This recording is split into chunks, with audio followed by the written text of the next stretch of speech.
Hello, everyone. Welcome to another episode of the Late Winner Show. Today, it's time for the big game to preview the big game between Manchester United and Liverpool on Sunday. We continue obviously our previews towards that October 24th, where we have four big games coming up on that day. So we've already previewed the Inter Juve game and Marseille game as well. So that would be dropping in a little while as well to our YouTube channel. But today it's all about the Reds, United, and Liverpool. I have Chris Williams and Ayush. Both of them are no, sorry, not both of them. Chris. I almost made Ayush a United fan. He was like, "I'm out of here." Chris is a United fan, and Ayush is a Liverpool fan. I myself obviously am a United fan. How you doing, guys? Are you already pumped up for the game? Yeah, most definitely. Yeah, it's all I can think of after yesterday's game. It was kind of very similar, like what Liverpool had on Tuesday and what we experienced as United fans on Wednesday. I think it could have gone probably the same way as it looked like at one of time. Atletico would probably be the winners in that game. So yeah, we'll get to those games as well. Before we do start, make sure that you like, share, and subscribe to the Late Winner Show, and also follow us on Instagram and Twitter. Also, do you mind introducing a little bit about yourselves as well and your things that you're doing about United and Liverpool on your end? Yeah, hi guys. I'm Ayush, and I'm a Liverpool supporter, and from past many years as I can remember. And I've been. It's been good. The main reason I supported Liverpool was it's the anthem "You'll Never Walk Alone." It kind of related with me, so I fell in love with this club just the time I saw them play. So yeah, so I've been in US from past 2-3 months, and I've started going to the screenings of LFC Detroit as well. And yeah, things are going good. Yeah, and pumped up for the weekend's game. Absolutely. That's awesome, Chris. Yeah, hi guys. I'm Chris Williams. I'm a sports journalist. I'm based in Boston right now. I go to Emerson College. I'm in my senior year. I'm a journalism major there. I'm currently an intern at the Boston Globe. I'm writing in the sports section, and I do some freelancing for SB Nation. I write for the Busby Babe, which is their Manchester United blog. I write for 𝗕𝗲𝗏𝗏, covering Barcelona, and I have my own podcast called the Golden Boot Podcasts, where I'm the co-host and co-creator on it. And we kind of do what you guys do here at the Late Winner, and we just cover all things football every week. So yeah, very excited to be on, and yeah, thanks so much for the invite. Looking forward to discussing, my favorite club, which I've supported ever since I was born. Because my dad's English, so yeah, United runs in the family. Awesome, that's great. So yeah, let's just start and preview the big game. Let's start with Liverpool. Liverpool have been looking really, really sharp in the most recent weeks that we've seen, but there have been hiccups. It's not been like people have been saying like they're probably the best team in the Premier League at the moment, but it's not been like that according to me at least. And it's just not because I'm saying that's because as a United fan, but definitely even against Chelsea, against City, against even you saw against Atletico. The teams who are actually pushing them, who are pressing them, you can see that there is a subtle sense of a defensive lapse or something like that. They were so up high on the pitch, and that's why I think Atletico scored that. Or sorry, no, they didn't score that goal, but Alisson saved it. Yeah, but Alisson saved that. So how are you feeling in terms of Liverpool and going into that match? I know United obviously, and we're going to talk about United in a little bit time, but United have been really, really bad defensively, and Liverpool on the other hand have been really solid offensively. And obviously Mo Salah, we'll talk about him in a moment as well. He's been probably the best player in the world as of now. Probably not overall, I would say probably in terms of form, he is the best player in the world at the moment. How are you feeling of the Liverpool's recent performances that have gone? Honestly speaking, I expecting them that they'll start good in this season, but I know we have been winning the games and we haven't lost the game in Premier League as of now, but I still feel we haven't hit the levels the year we won the Premier League. The defensive levels at those years was incredible. Defensively we were the best in the world at that moment. As of now, I think we are bad at defensively. We're not bad defensively. It's just like there are some hiccups here and there, maybe because Van Dijk has been back from a huge injury and he's taking his own time, and that's fine. And he has a great defender with him, Matip. And honestly speaking, he's been way better than Van Dijk this season. And he goes under the radar. I don't know why, just because he's not a big name signing, as I guess. But if you ask me currently, tell me top three names defensively, I'll say Matip is in the top three in my opinion. Van Dijk is there. Obviously, Van Dijk is top class, but he's taking his own time, and that's fine. And I'll say he's not been top notch defensively, but he's taking his own time. As the season progresses, I'm pretty much sure he'll be fine. But I mean, I would probably disagree on that, because the performance that he had in on against Atletico was really poor. I think Van Dijk obviously had an okay game, but even if Matip on the other hand had a really poor game in comparison to Van Dijk. If you see that. You can say that. Yeah, I honestly feel against Atletico, it was not a must-win game for us. We could have gone for draw. I thought Klopp would play Konate or Gomez, maybe, and they need rest as well. See, Matip and Van Dijk have been playing week in week out. I thought Klopp would give them their rest, and Van Dijk looked tired. Evidently, he looked tired. Everyone can see that he looked tired in that game, and that's fine. When you play week in week out after a huge injury, it's fine. It's fine, to be very honest, but. Let's see. I expected that Konate or Gomez would play, and I guess Konate and Gomez are good enough, to be very honest, to see out a draw at that match as well. Because I wanted Matip and Van Dijk to stay fit for the United game, because that's the big game, and both of them are quite experienced to handle the United team. Yeah, even and you mentioned about Konate. Even I felt like Konate would have started just based on like the game coming up on the weekend. I really and again I think he started in the AC Milan game as well. I think Konate and he was good enough. Gomez, yeah, he's good enough. Yeah. We could see some issues with Liverpool because Van Dijk wasn't there in that game. But obviously, I think he's taking his own time to come back to that level. But you could still see, even if it's not at his level, even if the 80% of Van Dijk brings the leadership, brings out the organization, and even if 80% of Van Dijk is way better than a lot of centre backs in this world. Okay, yeah. So yeah, and we'll come back on another question on Liverpool, but let's get Chris into the conversation as well.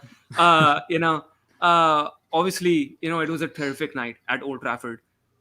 Yesterday, we all saw the boos and all that thing was happening in the first half. United were nowhere close to winning that game, and we all saw, like, if this performance continues in the second half, there is no way that we're gonna win, and we're probably going to be out of the Champions League.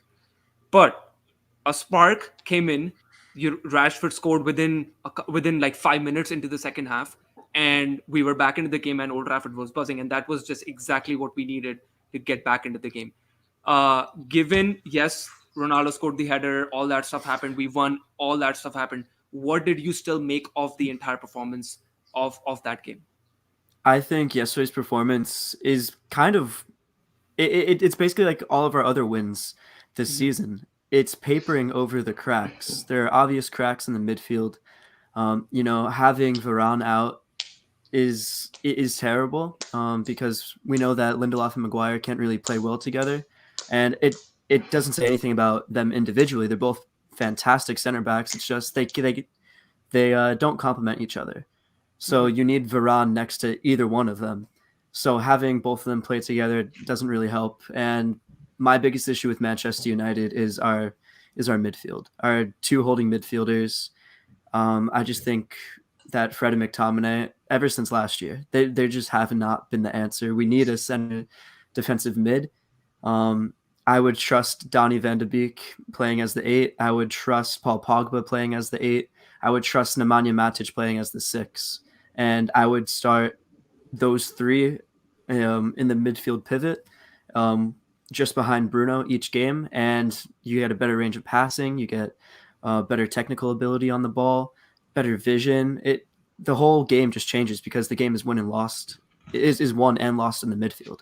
Yeah. And that's basically what's been happening all season. And we're just kind of lucky that we have Ronaldo, because he's always in the game, especially towards the end. You can never count him out. We've seen it the past couple of weeks, whether it's with United or with Portugal. And because we have Ronaldo and all these second half comebacks, it just papers over the cracks that we have. Whether it's tactics or the personnel that we have within the team, it's just not good enough. You mentioned about McFred. That's what everyone's calling them. Yeah.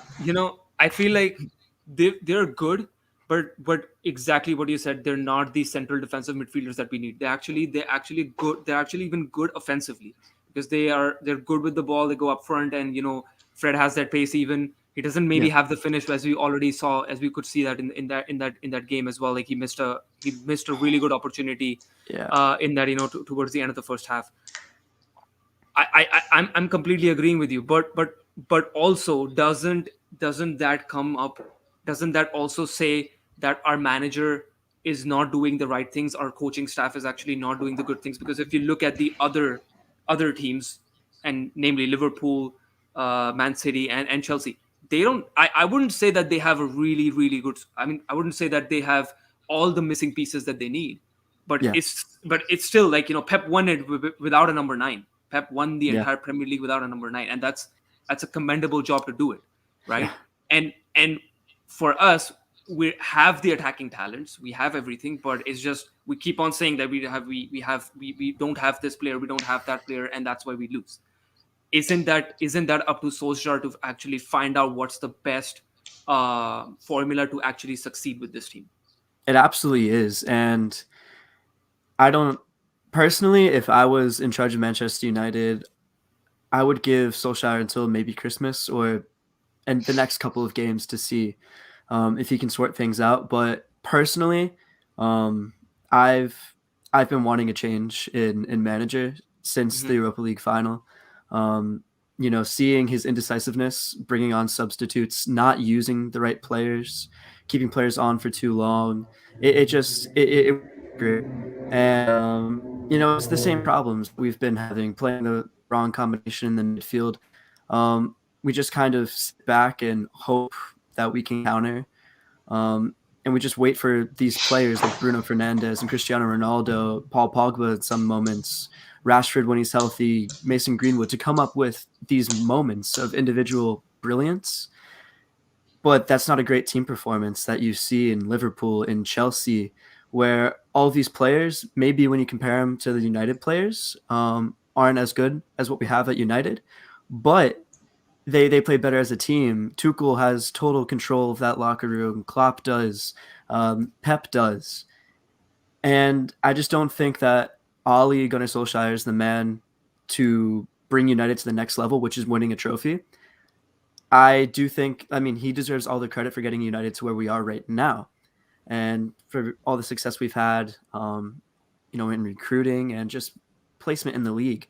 But it's got to be better, especially with the squad that we have. We have such high expectations being Manchester United. We call ourselves the best football club in the world, but the reality is that we haven't been the best club in the world for almost a decade. And with Ole currently, as Matt Carrick and Kieran McKenna and Mike Phelan on the sideline, it hasn't been working out because, like I mentioned before, you have pieces to the puzzle that will help in Matic and Donny van de Beek, but I think that Ole is too stubborn, and I think sometimes he makes it a little too personal, and I think that's kind of what's happening with Donny right now. He's making a point that he can win without him, but he's struggling to really prove that point right now. I think that you're absolutely right, because I would want to know the reason of why isn't he playing Donny van de Beek. And if you look back, a couple of seasons ago, he was actually nominated in the Ballon d'Or shortlist. Yeah. And he is not even getting one chance in that Manchester United playing 11. It sucks. It sucks to see, like, we have a great player. And I think he can be a replacement. Not okay, wrong word. Replacement. No, not replacement. But he can be a second fiddle Yeah. to Bruno. But Absolutely. he's not even giving him the chance. And then he plays that one odd game. He doesn't perform well, and he's like, okay, you're out because you didn't Yeah. perform well. Well, you're not giving him the chance for almost a couple of years, right? So enough, barraging about Ollie Yeah. and United.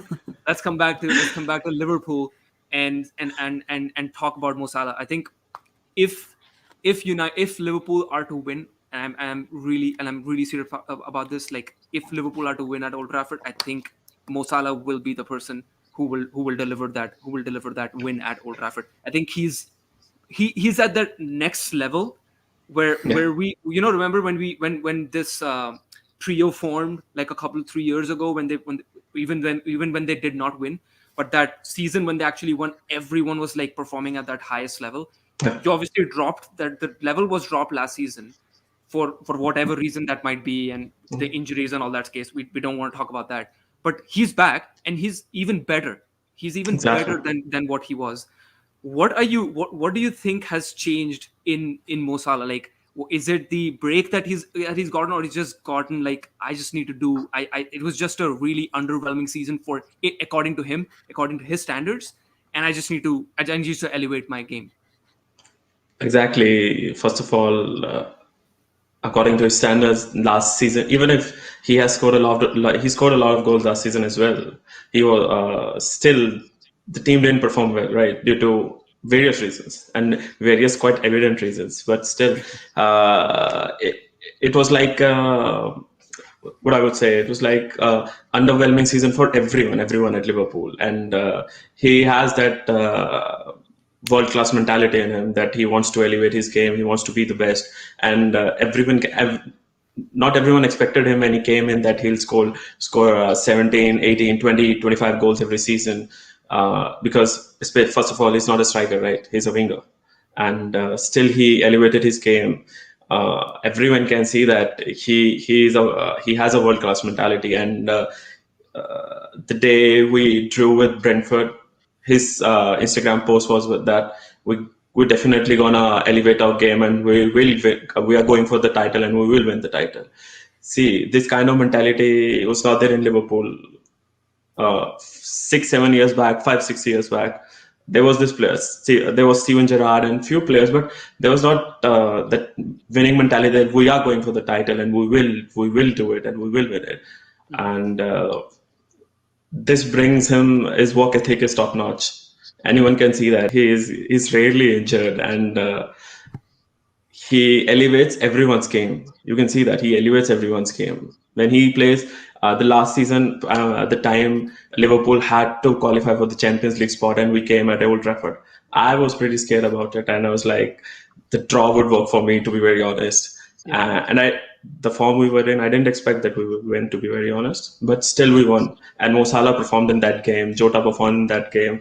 The only good thing, the best thing about of Liverpool is, even if we don't have top-notch players in every position, we have world-class players in 5-6 positions. But our team plays like a unit. Plays like it's like a family. Everyone can see that. Everyone loves to play for club. Everyone loves to be in this team. They play like a unit. Probably that's the reason. Even if we are not playing at top-notch level, we still manage to get a win. Yeah, I think that's correct, because you see everything is basically flowing through Mo Salah at the moment, and like that beautiful pass that he gave to even actually on both occasions when he scored against City and against Watford. I think both of those passes were like exceptional, and we don't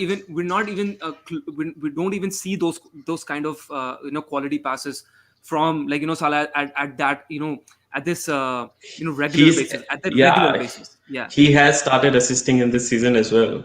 Yeah, so that's He that's has. obviously, it's scary. It's scary, like if he can do this, and we all, like, I think we just obviously briefly spoke about United's defense. I mean, I'm pretty scared, and I'm sure Chris must be scared as well. Like, if Salah comes to Old Trafford with this beast mode that this is the day that I annihilate United at Old Trafford, we're toast. We're toast probably easily. And I think Paul Scholes he Yeah. mentioned it on his interview as well. Like if we play like this against Liverpool Liverpool, would score 4-5 in the first half itself. 4 or 5 goals in the first half, Yeah. and I completely agree with them. Like it was, I think Atalanta were missing like what 5 regular starting first team players in their team, and what I don't remember who scored the second goal. Um, but I yeah, don't know the names. he was injured. He scored with one leg on the pitch, basically. so that's embarrassing. Like you have Maguire and Shaw, and obviously we're missing Varane. But this United defense that actually played, they were decent. They were decent enough in the last season as well. So I don't know what's entirely just gone wrong in this season that we're not. Maybe the good thing about our season is that our front four, I would say, Jota, Salah, Bobby, and Mane. Everyone has started combining. Everyone has started clicking. Even Bobby has started scoring, and everyone is looking in good touch. Obviously, Mo Salah is like 2-3 steps above them, but yeah, everyone has started scoring. Everyone has started contributing as well. And Van Dijk coming in, there's a trust. These guys have a trust that someone is back there who can handle the stuff, right? So they're pretty confident that we'll go and score and win the games for us team. Yeah. Obviously, Chris, I think Ronaldo definitely saved Ollie's job, or he didn't. I don't know, because it feels like even if United keep on losing up until December, Ollie's still going to be there until 2026. It just feels like that, because there's a news around that he's never going to get sacked. Like nobody is actually pressurizing him that you're actually performing at a very shit level at this time, because you have all the players, you have everything that you needed, and it's already like we're 2 months into the season, and you can safely say that we're already out of the title race. It just feels like that based on the performances. Obviously, based on the points, it's like I think it's only 4 points, 5 points behind Chelsea at the moment, but it can definitely change. But the performances on the pitch have to definitely change.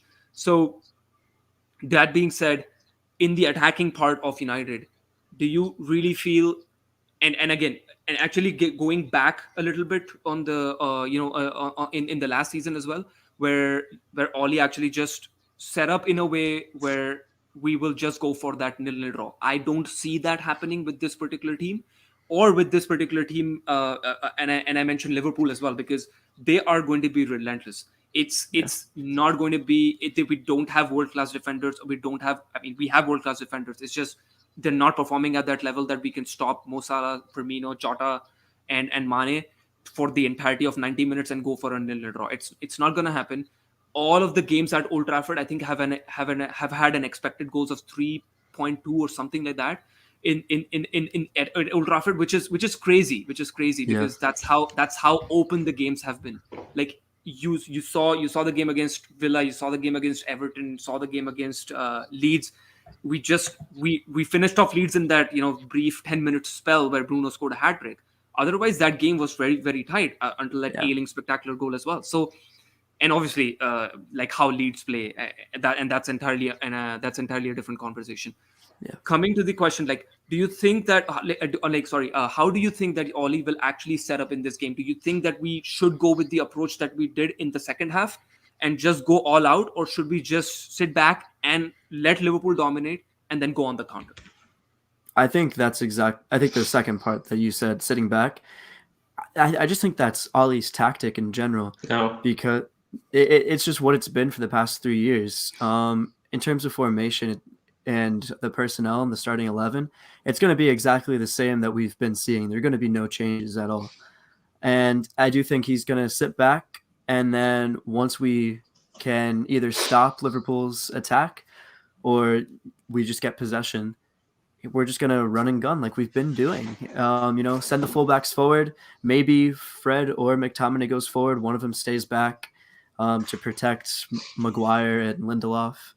But there's just not enough creativity in the midfield. There's not, besides Bruno Fernandes, Fred or McTominay can't make those like penetrating passes into a winger, into Ronaldo, to really create a really good goal scoring opportunity like Matic does.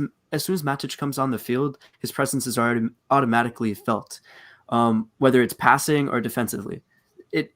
The second he comes onto the field, it's actually astounding. And even when Donny plays or Pogba plays, like they always try to look and play forward. They're really attacking players who have that kind of football IQ where they can find those difficult passes to break down a back line. And with the way that Ollie sets up, you just don't have that. So he kind of sets himself up for failure every game, going in with the same starting 11 and telling them to sit back, wait for Liverpool to make a mistake, or just wait for the opponent in general to make a mistake. And then once you get the ball out on the wings, go forward and try to find Ronaldo, and hopefully he saves my job again. That's just kind of what it's felt like for a while. And last season it was Cavani. Cavani was saving his job. Yeah, I think that's perfectly right, because I just feel like it's Ronaldo who's actually been saving us for a long, like for almost all of the games that we've played, actually. Because I don't know, like you go back to that signing, yeah, everyone was excited. I myself, I know, like I was just actually sleeping and I saw the news. I'm like, oh, this is just gonna happen. He's gonna go to City, and then my brother wakes me up in the morning. Is like, he went to United. Like, just let me sleep. Don't disturb me. And then I was like so excited. Everyone was excited, obviously, that Ronaldo came back to United and he didn't go to City. It's just you now look at it and you feel like, did we really need him? Like you could actually do without him. Because if you go back to the team that we were playing last season, and Bruno's still doing really well. We didn't talk about Bruno, but Bruno was spectacular in that game in against at Atalanta. I think both the first assist for Rashford, what a ball! Like I was outside of his foot. And then even the second assist for Harry Maguire. Obviously, Ronaldo played a part in it as well. Like he did a dummy and actually I don't know how he did score that goal. I could have never imagined like Harry Maguire scoring that kind of a goal, but he did. But Bruno's been really good. But coming back to the question, obviously, you could have easily done without Ronaldo, and we could have still said that this is a good team. You could have got Sancho, you could have gotten maybe a CDM. I don't know that, because obviously Ronaldo's wages and the transfer fee that we paid, we obviously couldn't go for a proper defensive midfielder. But if we had added a defensive midfielder with Varane, Sancho in the team, I think this team could have done really, really well. It wasn't like Cavani was really bad. We all knew Ollie's plan was always to move Greenwood into the striker positions, which he did in the first couple of games or 3 games, and he did exceptionally well. Yeah, and I do agree that we didn't necessarily need Ronaldo. I'm kind of the opinion that when Cavani plays, he offers more than Ronaldo does. If we just go back to a couple games ago, the ball was down in the left corner of the field, and I think Mason Greenwood or Bruno Fernandes tried to play Ronaldo through, and he was playing on the wing, and he just completely stopped. And Cavani made like a 40-yard run into the corner, won the ball, and then set us up for an opportunity on net. And I just love all the energy that Cavani brings. He's always a threat, always making little runs, whereas like Ronaldo is static for a bit and then makes like a quick run. But Cavani is always, he's always moving in and out of space. And I just love that about him. Obviously, he can't play every game. He's not in the same shape that Ronaldo's in. He definitely can't play 90 minutes like Ronaldo can. And obviously, just for the fairy tale itself, it's great to have Ronaldo back. But I'm happy that he's in. But I also think that Cavani, he needs to get more playing time, because we played so well with him last season. And yeah, speaking of playing well, Bruno, has been unbelievable again. He's had some, he's had his moments where he hasn't been so great, but then again, every other player on the team has. So Bruno just keeps getting better each game, each week, every year in a United shirt. And I'm just excited to see him progress because I do think he can be a world-class player. I mean, he already is world-class in my opinion, but I think he can be one of the best players in the Premier League, maybe even the best player in the Premier League in a couple seasons. So, yeah, I hope that answered the question. Yeah, definitely. Ayush, one final question for you. How do you think Liverpool will actually go and set up at Old Trafford, and in terms of like even team selection, if you want to answer that? Sure. I don't. Oh yeah. You go. Yeah, go ahead if you want. No. I'm just gonna add that I don't even think that they're like they have nothing to even worry about. That's all I have to add. They have absolutely nothing to worry about. Like, why sit back? Why worry about Manchester United? Just go all out. But yeah. They'll play. Liverpool will play the natural game. They'll go and attack.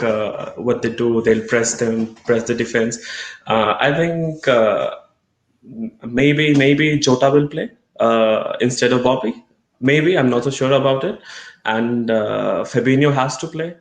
If we have to win this game, Fabinho has to play so that he can. Oh yeah. I mean, just one point there. I think Keita, he scored that spectacular goal, but he was rubbish. To be very honest, he's rubbish. He is great attacking wise, but he's not so good enough. He needs to work on his some dirty stuff. He's not so good enough in defensively. So Fabinho needs to play if we have to win this game. And otherwise, I think the squad will remain the same, most probably. And maybe if Klopp is a bit adventurous, he'll bench Milner and play Keita, Henderson and Fabinho, maybe. But I think they'll just go all in attack. And I don't know. I'm sure this will be like 1-0 victory, I guess. Because it's a tough game. Yeah, obviously. Okay. So obviously it's a tough game. It's a tough game. And no matter what, Manchester United is in slump, not playing good. Even if Liverpool is not playing good, it's an important game for both of the teams. And it's a big game, yeah. Everyone gets pumped up for this game, right? And everyone is like to their best and playing their best game. Let's see what happens. It's gonna be. I just want it to be a entertaining game like the City one, and I hope we win it. That's it, I guess. Yeah. Mo Salah scores another screamer. maybe his third in a row. 40, maybe a 40-yard goal again. Yeah, maybe. And Alisson gives him the assist, right? that he did like I think 3 years ago. Yeah. And this is just a fun question. What do you think in terms of the combined 11? Of if you were to make a combined 11 of United versus Liverpool at this moment of time with the squad that we have, who makes it in the playing 11? Being totally unbiased, to be very honest, Alisson, Trent, Matip, Van Dijk, Robertson, Fabinho, Bruno Fernandes, Henderson, Salah, Greenwood, and Mane. Henderson, Mane, Salah, and so who's the striker? Greenwood. Okay, sorry, Greenwood. Okay, gotcha. Yeah. Okay. Interesting. He has that ability, to be very honest. He's deadly in his finishing. He's very deadly. You can see he's a natural. He's a world class player. Okay. And Bruno, attacking midfielder, popping out the balls to all the 3-front-3. And Fabinho and Henderson. Yeah. Awesome. Chris, what about you? Yeah, so I'm pretty sure there are going to be changes in there. Yeah, there's going to be a lot of changes. So I'm going with De Gea in net. I think the past couple of games he's shown that he is that world-class keeper that we all know him to be, and he can even be in the conversation for the best keeper in the world right now, just due to his recent form. So I'm going to go with De Gea. I'll go with Trent, Varane, Van Dijk, Luke Shaw, and then the midfield's where it gets tricky. Fabinho, Pogba, Bruno, and then Mane. Do I want Rashford? No, Mane, Salah, and Ronaldo. I think that's what I would go with. Yeah. It's hard to fit. It's hard to fit in Greenwood. I would have gone for Varane, but he's injured, so that's why I didn't choose him. I would actually go for for Maguire just based on. Okay, maybe I'm seeing like the form and everything, like how everyone's performing at this moment of time, and I'm going with that. I'm not like just based on squad or just based on face value. So I'd probably go for Allison, Trent, Maguire, Van Dijk. I would go for Luke Shaw, Henderson, Fabinho, Bruno, Rashford, Ronaldo, and Salah. Yeah, I would go for Rashford. Just yeah. I mean, Mane has been playing good, but he's been missing so many chances. I think Rashford's just come in and he's been playing really good. Yeah, Yeah. fair. I think he played like 2 games and he's already scored 2 goals. So I mean, I would go for Rashford. I would just probably prefer Ronaldo. Rashford over Mane at the moment. Yeah. Okay, and predictions time. I think Ayush already mentioned. He's going for a 1-0 win for Liverpool. Chris, about you? It's definitely not going to be a 1-0 game. I think this can be like a 3-2 win for Liverpool. We could even see what happened at Old Trafford again. If I'm being honest, like United, they're always a second half team. You can call them second half FC if you really want to. And it is a big game. They're coming off of a huge Champions League win, so maybe they win. But I do think that Liverpool, they're just a better all around team, better manager, and they perform well in big games. So I think it's going to be 3-2 Liverpool, but it is going to be a close one. You never know. Ole would get sacked after this match, as Liverpool is the kryptonite for United in that case. I just mentioned it to you. He's not getting sacked. He's staying until 2026. Yeah, he's going to be there. Yeah. Like I don't know, like man, Ole for some reason has this knack of picking up results in the biggest of biggest games. When his ass is under fire, he will go and perform to the best level. Like you cannot sack me for another 10 games because I just gave you one result that you're going to remember for the next 10 games. So I don't know what's it about him. Like either we should just by default start every game 2-0 down and we just play from there, so that he knows that he knows he's under pressure and he just performs at that from that point of time. I'm going for a 3-2 win for United. Yeah, just to be so we have one Liverpool win. 2 Liverpool wins and 1 United win. So I don't want to be like this entire podcast was like just favoring. I want to do some favor to United as well. Yeah, but in my heart, I want United to win. Of course. Yeah. That being said, I think great having you guys, Chris and Ayush. Thank you so much for coming on the Late Winner Show. I've definitely left the links in the description below to Chris's podcast and all his Twitter and Instagram links as well. It's all there in the podcast. Go follow Ayush as well. Great diehard supporter of Liverpool. I think I've definitely followed your Instagram account. I think you have great pictures and moments of Liverpool over there, posted over there as well. Yeah. So I think that being said, I think I would definitely like you to come back to the podcast and do another Liverpool or United podcast as well. Thank you so much, and good night. Thank you. Thanks a lot. Absolutely. Thank you. Take care, guys. Take care.